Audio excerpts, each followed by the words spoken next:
At the crossroads of life, some choose the sixpence at their feet, while others gaze at the moon above. Somerset Maugham's The Moon and Sixpence probes a profound question through Charles Strickland's shocking choice, which is more worthy of pursued ideals or reality. This novel, with its deep philosophy and complex portrayal of human nature, outlines an eternal question of sacrifice and pursuit, guiding us to explore the meaning of life. Chapter 1: The Crack in Ordinary Life. Charles Strickland, an ordinary London stockbroker, led an enviable middle-class life. A steady job, a respectable income, a gentle wife named Amy, and 2 healthy children. Yet, this perfect picture tore apart one day without warning. He abandoned everything and fled to Paris alone, chasing a seemingly absurd dream to become a painter.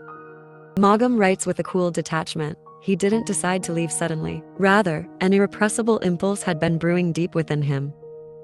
This inner restlessness reflects a universal human experience, a quiet rebellion against a life misaligned with one's true self.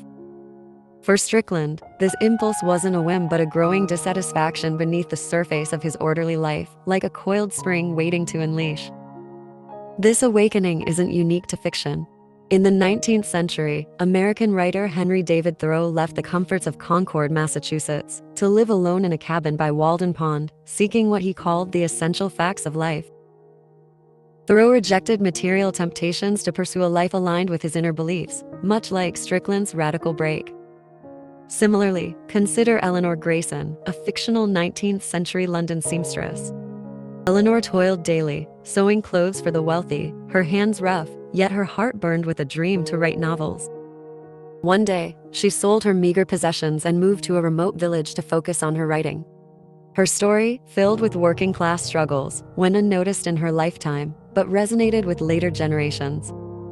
The stories of Thoreau and Eleanor echo Strickland's choice. When the inner voice calls, they listened, even at the cost of leaving the familiar world behind. This impulse reminds us that true change often stems from deep inner unrest, not external prodding. It's not a fleeting whim but a silent protest against a mundane existence.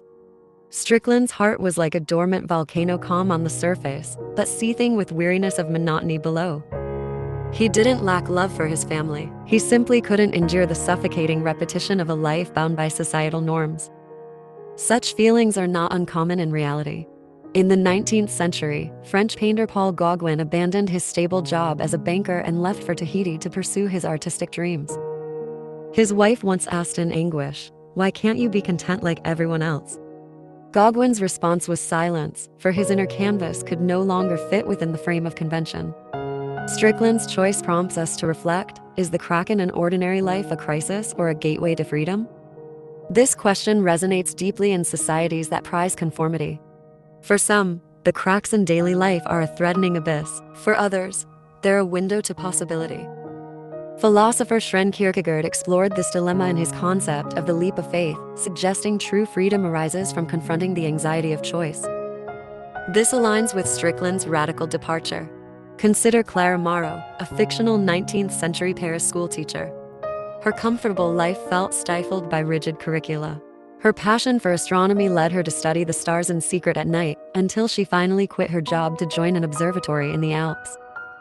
Colleagues mocked her as foolish, but through her telescope, Clara found a new perspective. Her story shows that the cracks in ordinary life are both crisis and opportunity, depending on whether one dares to take the step. Strickland's choice is not just personal rebellion but a challenge to society's equation of stability with fulfillment. His story asks us, when cracks appear, do we patch them with routine or step boldly into the unknown? There's no universal answer, but it reminds us that freedom often hides within the fissures of unease. For many, stability equals happiness. For a few, it's a cage. Through Strickland's story, Maugham reveals a harsh truth: the first step toward an ideal is often sacrifice. This sacrifice isn't just material security but also family, friendship, and societal approval. Such a choice demands immense courage, as it means parting with the familiar to tread an unknown path. In reality, such cracks are everywhere. In the 19th century, British writer George Eliot Marion Evans chose to write under a male pseudonym, defying Victorian constraints on women. Her decision cost her family's support but earned her an immortal place in literary history. Eliot's story echoes Strickland's choice. When the inner voice calls, the cracks in ordinary life become the starting point for freedom. Chapter 2: The Cost of Ideals.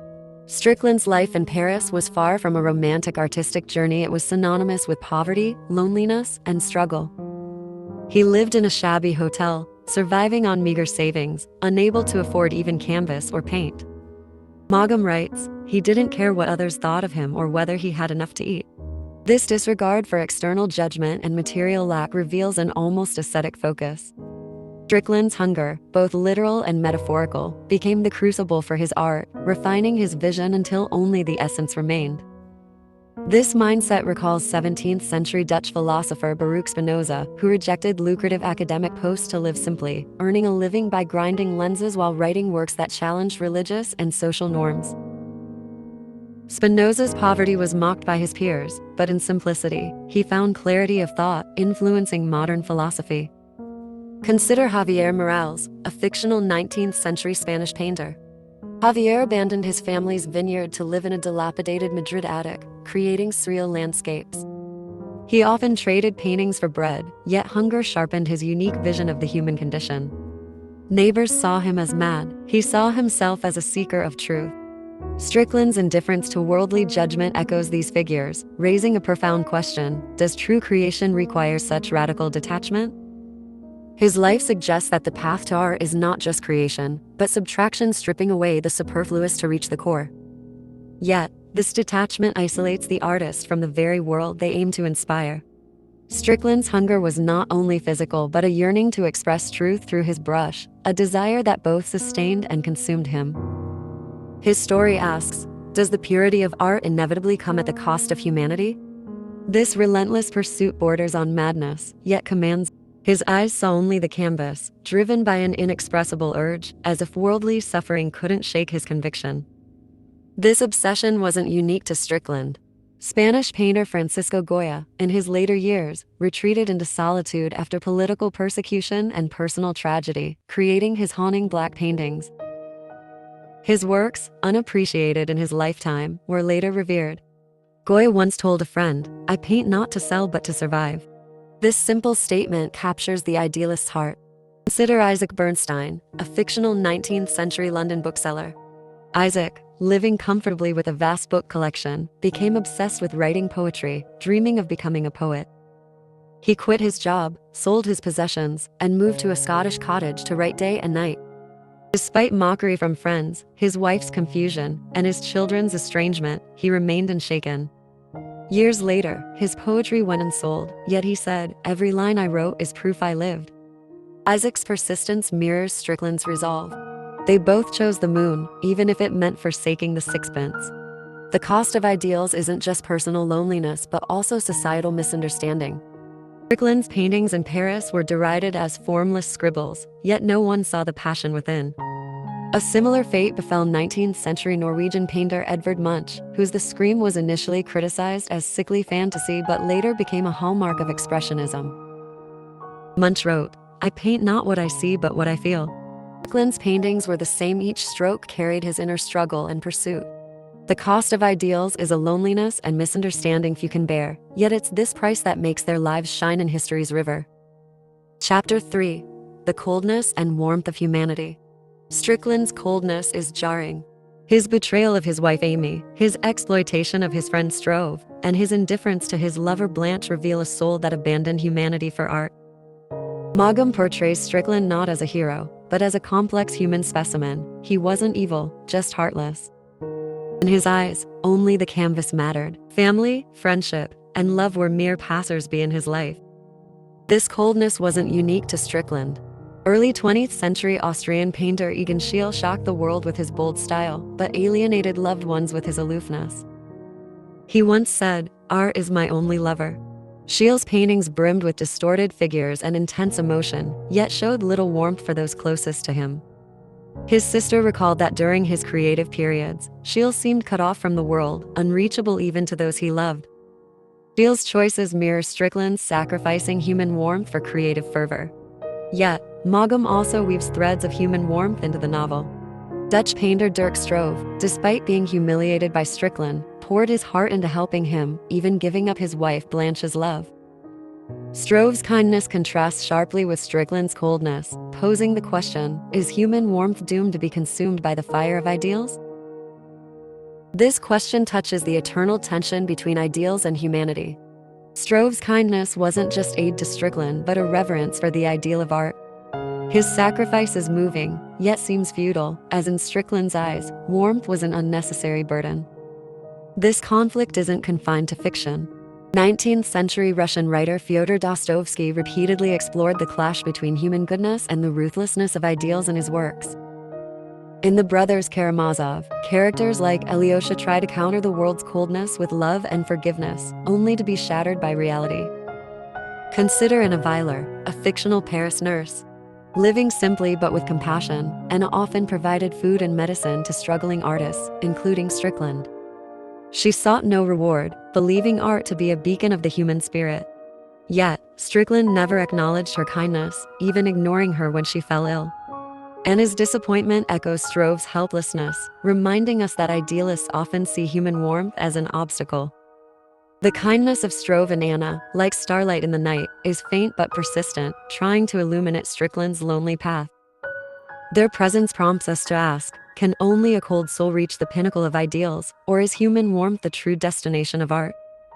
Maugham, through these contrasts, reveals the complex tension between humanity and ideals, leaving us with endless reflection. Stroeve's giving wasn't weakness but a reverence for art and a commitment to human goodness. His kindness is touching, yet pitiable, as it seems so powerless in Strickland's world. Consider Marianne Duval, a fictional Parisian baker. Living simply but with passion, Marianne noticed the starving artists on the streets and often gave them fresh bread, including to Strickland. She expected no return, believing art is humanity's gift to the world. Marianne's kindness, like a faint glow in the dark, warmed Strickland's solitary journey.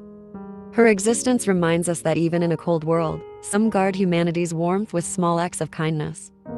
The coldness and warmth of humanity weave a complex tapestry in Strickland's story. Maugham, through these contrasts, reveals the conflict between ideals and humanity. Those who chase the moon often must forsake the warmth of human connection. Yet, that warmth is the very essence of life's vitality. Chapter 4: The Essence of Art.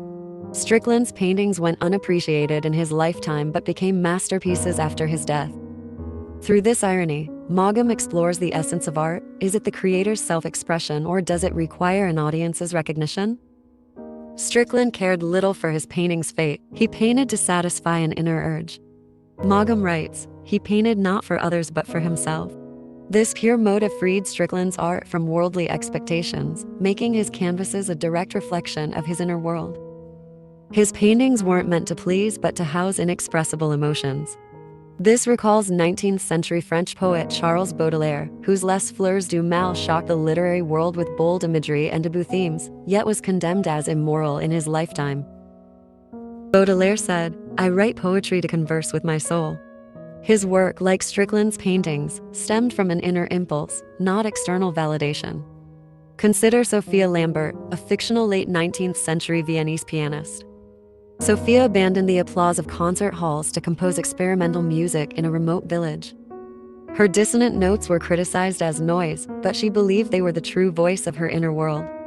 She often said, "Music is my language, not others."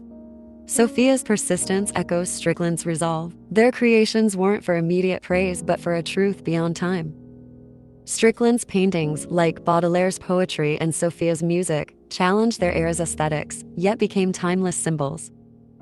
This purity prompts us to ask, does art only touch the soul's depths when freed from utilitarian motives? Strickland's story suggests true artists are destined to be estranged from the world, as their canvases, verses, or notes answer only their inner call. This pure approach imbued his paintings with raw power, yet made him incompatible with the world. This recalls Dutch painter Vincent van Gogh, who sold only one painting in his lifetime, yet never stopped creating. His Starry Night is now iconic, but was once mocked as a madman's scribbles. Van Gogh wrote, "I paint to let my soul breathe." Like Strickland, his art sprang from an inner call, not external expectations. Their paintings weren't for the market but to express inexpressible emotions. Consider Lucian Fraser, a fictional late 19th century British sculptor. Lucian, obsessed with crafting abstract sculptures from scrap metal, was mocked by peers who called his work rubbish. Yet he insisted, art is the shape of the soul. He toiled in his workshop at night, shaping chaos into eternal forms. Years later, his sculptures were collected by museums, heralded as pioneers of modern art. Lucian's story resonates with Strickland's, reminding us that true art often transcends its era's understanding. The essence of art also lies in its timelessness. Strickland's paintings reach their peak in Tahiti, their vibrant colors seemingly narrating life's passion and pain. Maugham writes, his paintings were like ore mined from the depths of his soul. This evokes French painter Henri Matisse, who, in his later years, created blue nudes with cut paper despite illness, using simple lines and colors to express life's joy. His work, misunderstood in its time, became a symbol of modernism. Strickland and Matisse's creations point to a truth: art's value lies not in immediate acclaim but in its ability to transcend time and touch future souls. Chapter 5. Love and Sacrifice. Blanche Stroeve's tragedy is the novel's most heart-wrenching chapter. She fell in love with Strickland, abandoned her husband, but ended her life due to his indifference. Maugham uses Blanche's story to explore love's fragility before ideals. She didn't love Strickland but the image she created of him.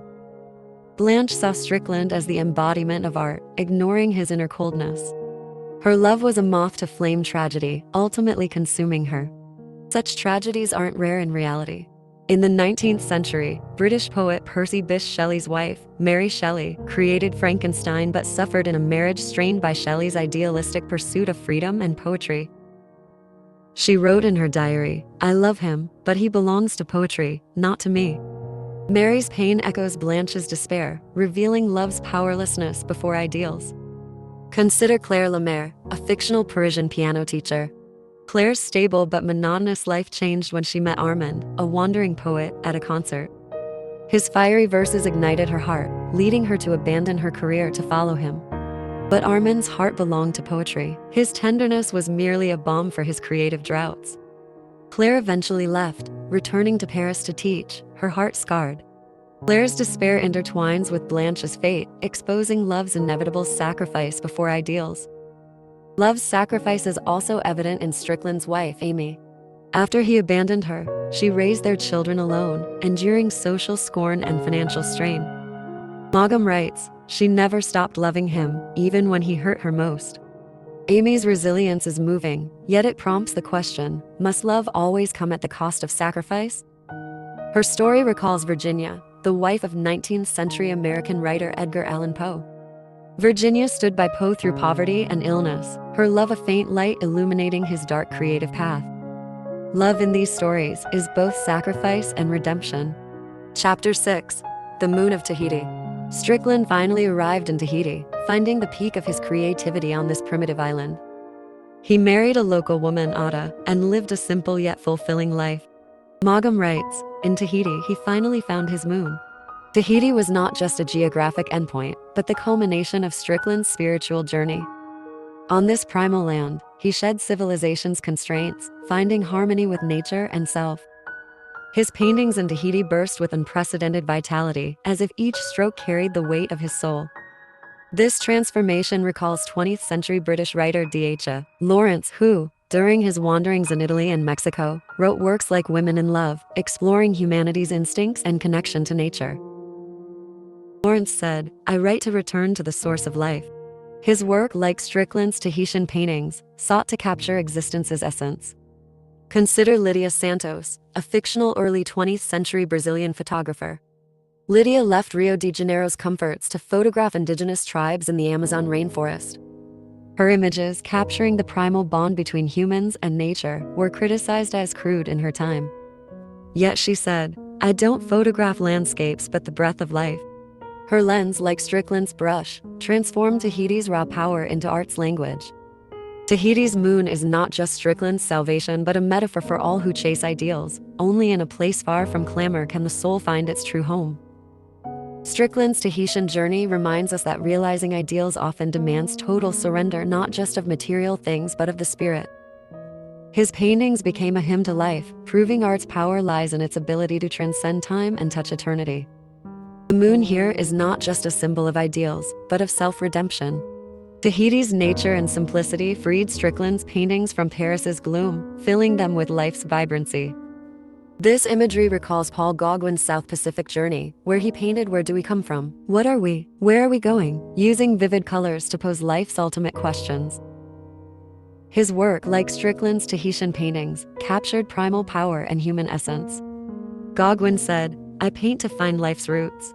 Strickland did the same. His canvas became his only dialogue with the world.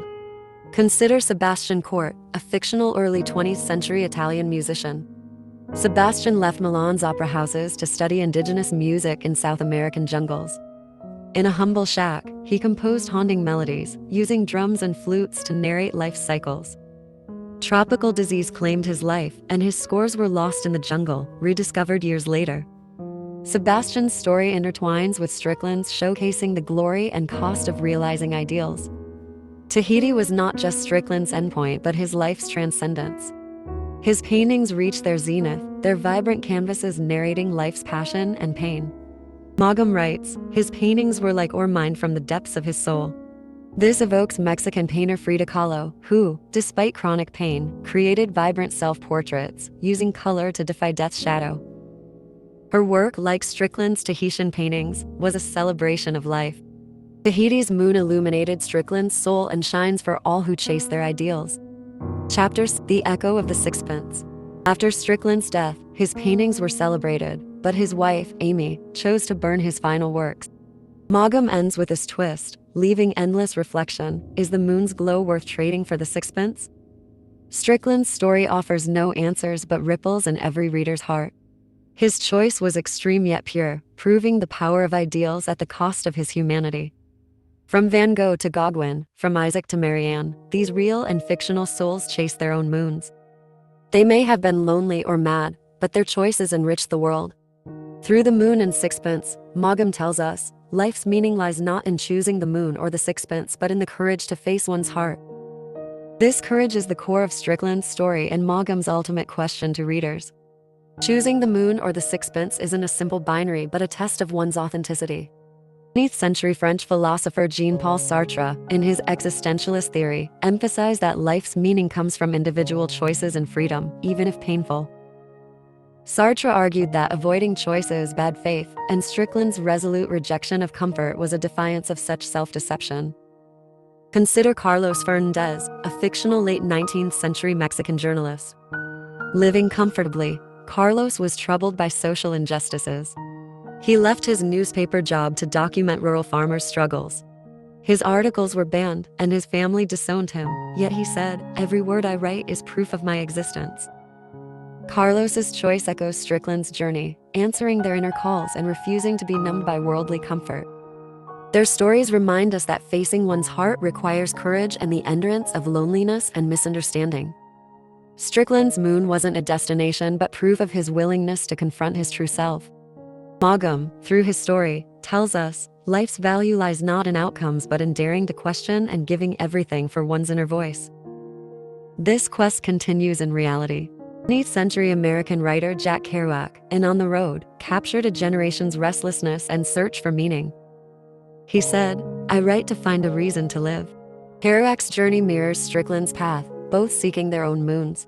Consider Elena Vargas, a fictional Argentine dancer. Elena left Buenos Aires' stages to learn folk dances in remote villages. She danced in humble plazas, her body telling stories of life's passion. Her dances went unappreciated, yet they brought her unprecedented freedom. Elena's story intertwines with Strickland's, reminding us, the moon's glow is visible only to those who chase it. The Moon and Sixpence is not just a novel, but a mirror reflecting our desires and fears. It asks us, when the moon and the sixpence lie before us, which will we choose? The answer may not matter. What matters is whether we dare to listen to our inner voice and take that bold step.